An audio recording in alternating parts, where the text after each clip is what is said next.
Good evening, everybody. Uneducated Economist here. So I have this email I want to read to you guys, and it's a topic that we have discussed a few times in the past on this channel.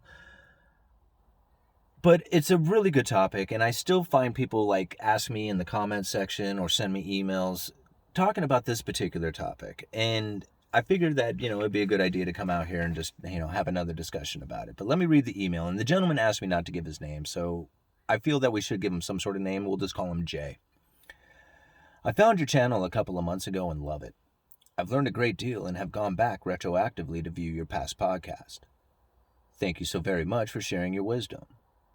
I've been stacking for many years and I have a concern regarding the coming digital dollar. One way a person could save equity with a negative interest rate placed on their digital dollar would be to purchase precious metals and take their wealth out of the sinking dollar. The government won't like that, and they could make purchasing silver and gold with digital dollar illegal. They could also recall all silver and gold to prevent those who have gotten out of the dollar from trading with it. Heck, they could even make trading precious metals for goods illegal too. Your thoughts, friend. Best wishes, Jay. Now, I think probably the first question we should probably address is the confiscation.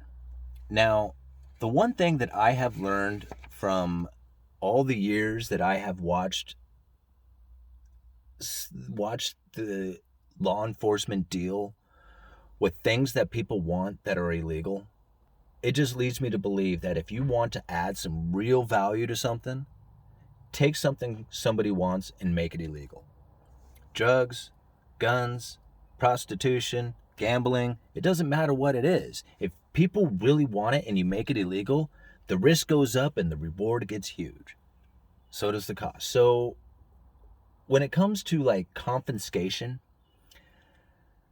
or making it illegal, I don't really see that taking place, especially with gold and silver. Now, granted, there was a time when the government did confiscate all the gold out there, but you got to understand, why is it that they did? Gold was a monetary, the dollar was backed by gold. Gold was the monetary base.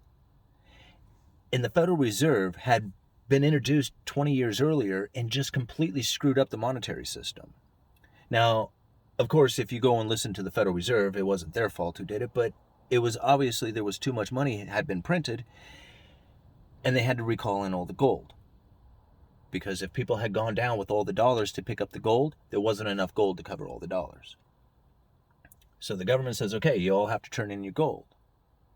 But that was because we were still on that gold back standard. Now, they could have just severed it then and say, okay, well, never mind, we're not going to have any gold backing of the currency. But that would have just completely devastated everything as far as confidence goes with the dollar. So they had to get everybody to turn their gold in. But gold still continued to back the currency, at least on a partial form, all the way up until the 70s, when Nixon finally severed it.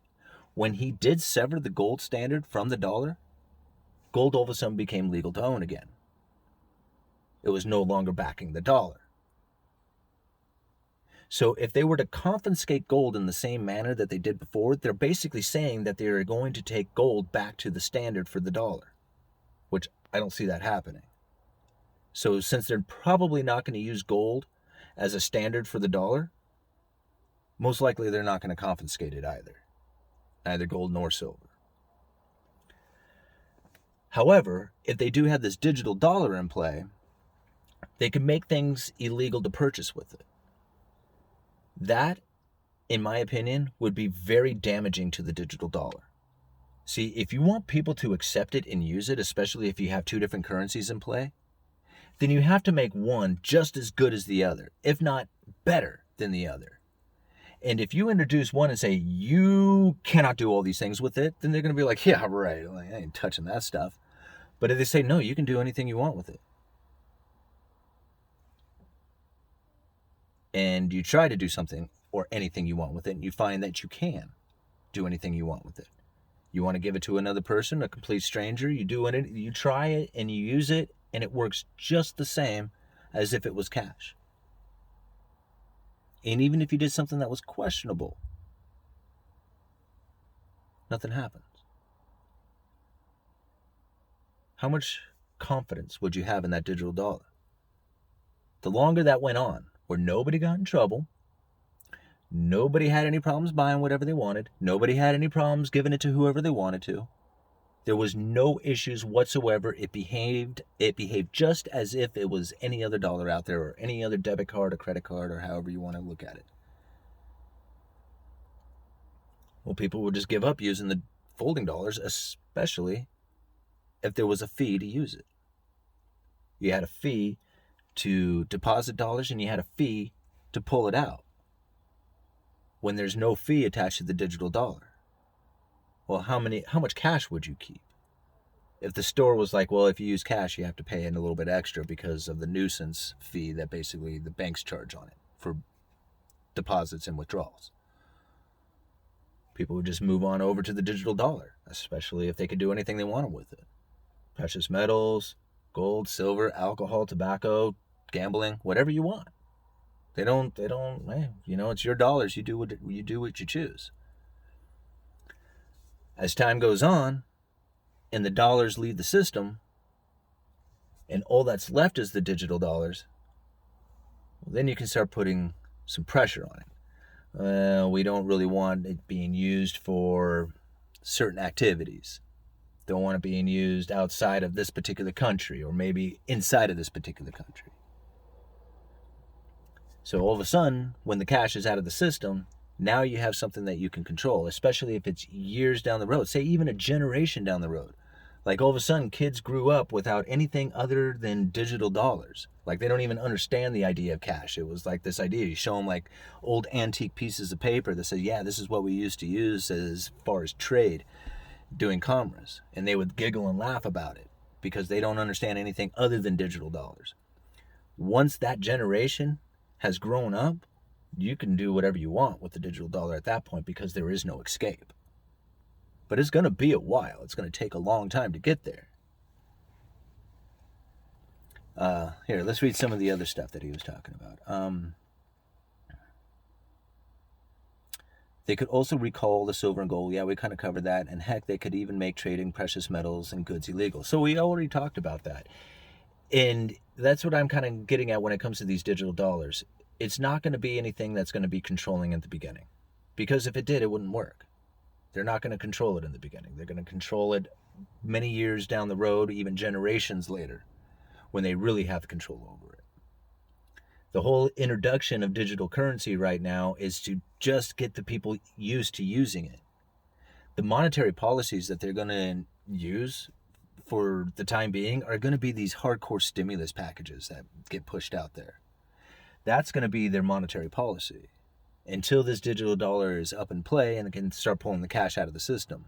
Once they can pull that cash out of the system, they will start pushing more of the negative interest rates. But until then, they're going to try and play stimulus packages or MMT theory kind of stuff, whatever it is that they can do to keep the money velocity going. I mean, that's the whole point of all this now. There is no backing out of the system. Like, you can't pay the debts back. It's not, you could, but the amount of pain that the country would have to go through and suffering, there's nobody who is going to be willing to do it. So there's only one path that you can go, and that's deeper in debt. And unfortunately right now, because the way the system is set up, the deeper you go into debt, the slower it makes money velocity become. And so when money velocity slows way down, it doesn't matter how much money you have out there in the system. It doesn't matter how much money the Federal Reserve has printed up. It comes down to how many dollars are switching hands and how quickly that happens. Now, when you have the stimulus packages pushed out there, then yeah, a lot of money starts changing hands because everybody all of a sudden has this free money that they feel comfortable with spending. But the moment that the free money is gone and people have to start working again, then the sales will start to drop.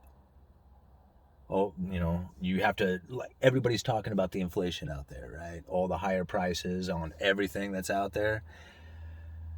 Well, at the end of the stimulus, and all the stimulus is gone, then people have to go back to working and earning that money to go out to the restaurants. And it's not like people are getting this huge pay raises. Yeah, wages have gone up a little bit, but not even close to compared to what some of the prices of things like houses and cars have done. I mean, not even remotely close. So after the stimulus is over, it's going to go back to the working people having to continue to buy the things that are going to keep this economy rolling. And the government knows it ain't going to work. They know there isn't enough people working. They know that there isn't enough people working who are willing to go deeper into debt in order to keep the commerce moving. So they know that it's going to have to come down to more stimulus. And it's going to be very difficult to deal with all the stimulus going out, especially when it's on a regular basis, when it comes down to like monthly stimulus injections, that kind of thing. It's going to be very difficult and cumbersome for the Treasury to deal with that. And they're going to want to push that effort down onto the Federal Reserve. However, the Federal Reserve can't deal with that. They can't deal with it because the laws don't allow them to deal with it. The laws allow them to purchase treasuries and mortgage-backed securities, and in case of emergencies, a few other items. But for the most part, the Federal Reserve buys two items: mortgage-backed securities and treasuries. Now, those purchases is how that money flows through the Treasury and then into the people's, checking accounts or bank accounts, or get the stimulus packages. What the Federal Reserve would really like to do is to take money and directly input it right into the people's wallets. But that would make their liabilities legal tender. And that's not the way the Federal Reserve is. That's not the way the Federal Reserve's charter has them designed to inject money into the system. They have it going through that Treasury, through the mortgage-backed securities. They have it loaning into the system. The moment that you stop lending into the system, there is destruction of debt. So it's either an inflation or deflationary scenario on a regular basis. It gets complicated really fast. But ultimately, the Federal Reserve, if they were to have this digital dollar, in order to make it truly functioning the way the Federal Reserve would like it to be, Congress has to change the laws. They have to change the laws so that the Federal Reserve can legally take that money and inject it right into the people's wallets. Since they don't have that, they have to route it through the Treasury. It's going to continue to be very cumbersome and probably not function the way the Federal Reserve would truly like it to work. So what's going to happen is that they will raise the rates at some point. They will lift the rate. They will lift the rates, or allow the rates to rise. And this is going to start putting a lot of pressure on the people out there. It's going to put a lot of pressure on the consumer, on home buyers, on everybody who has anything that is fixed to an adjustable rate. If interest rates go up, it becomes more burdensome for them. So once they allow this to start taking place, the people will start screaming, because it's going to be painful, and they don't want to deal with all this pain. They don't want to deal with the fact that they're going to be losing things and defaulting and going bankrupt and everything that goes with it. They don't want to deal with that. That's the pain. But they're going to have to feel that pain in order to get Congress motivated, because once they start feeling the pain, they're going to start wanting to hang Congress.